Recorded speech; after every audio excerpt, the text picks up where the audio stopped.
मैं राजेश श्रीवास्तव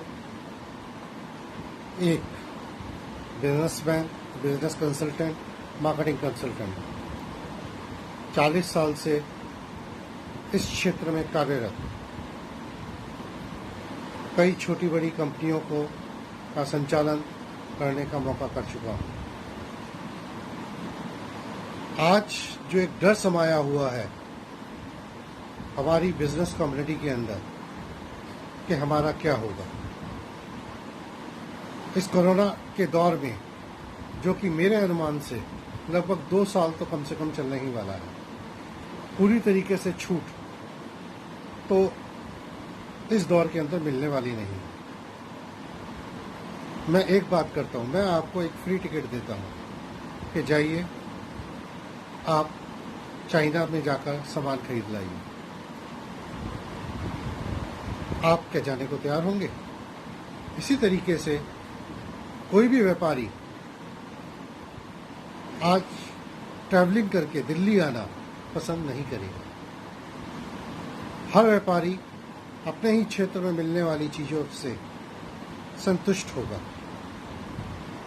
और जो उसे बैठे बैठे अपनी दुकानों में सामान मिल जाएगा उसी पे अपना प्रॉफिट ऐड करके वो अपना बिजनेस का संचालन करना पसंद करेगा। ये एक दुविधा वाला समय आने वाला है। हमें अपने बिजनेस को दोबारा एक नए ढंग से करने के बारे में सोचना पड़ेगा। आज हम इसी विषय के बारे में बात करेंगे। धन्यवाद। आज जिस किसी को भी अपने बिजनेस में ज़्यादा डर लग रहा है, मैं ये समझता हूँ कि उसने कुछ बातें अपने जीवन में शामिल नहीं करी जो कि हमें हमेशा चींटियों की प्रकृति से सीखने को मिलती हैं। यानी कि जिस समय सर्दियाँ आती हैं उससे पहले वो सर्दियों का लीन पीरियड, यानी कि जिस समय वो काम नहीं कर सकती हैं, बाहर जाके खाना नहीं बटोर सकती हैं, उसके लिए वो इतना संसाधन अपने अंदर इकट्ठा कर लेती हैं कि उन 6 महीनों में उन्हें बाहर जाने की जरूरत ही नहीं पड़ती है। वो संसाधन उनके उस कमज़ोर पीरियड में उनका साथ देते हैं। दूसरा जो मुख्य है वो है कि जिस समय काम करने का समय होता है उस समय हम इस विचार को करके बैठ जाते हैं, नहीं व्यापारी हमारे यहाँ आएगा सामान खरीदने के लिए, वो आएगा तो मैं उसको सामान दूंगा। हम मेहनत नहीं करना चाहते।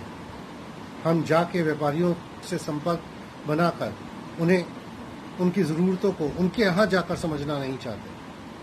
हम ये चाहते हैं कि व्यापारी हमारे यहाँ आए, हमारे द्वारा संजोई हुई चीज़ों के अंदर से अपनी ज़रूरतों का सामान चुने और उससे हमारा बिजनेस चले।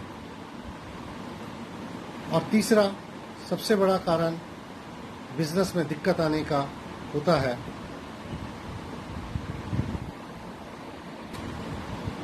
कि तीसरा कारण जो सबसे बड़ा होता है वो होता है हम अपने बिजनेस में एक ऑपरेटर की तरीके से काम करते हैं।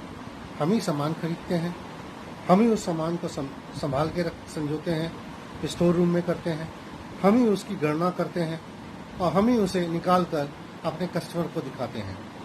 हम कभी भी अपने बिजनेस में कंट्रोल करने की परिस्थिति में नहीं आते हैं। कंट्रोल करने की परिस्थिति का मतलब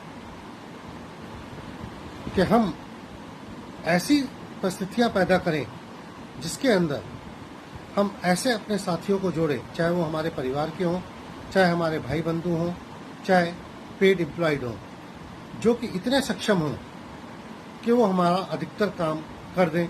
हमें सिर्फ उन्हें गाइडलाइंस देनी पड़े और उन्हें ज़्यादा समझाने की ज़रूरत ना पड़े। वो हमारा अधिक से अधिक समय बचाकर हमें दें और यही समय हम अपने बिजनेस के ताल्लुकात को बढ़ाने, नए प्रोडक्ट को पैदा करने या उन्हें ढूंढने और नए कस्टमर और नए जोग्राफिकल एरियाज में एंट्री करने के बारे में विचार करें।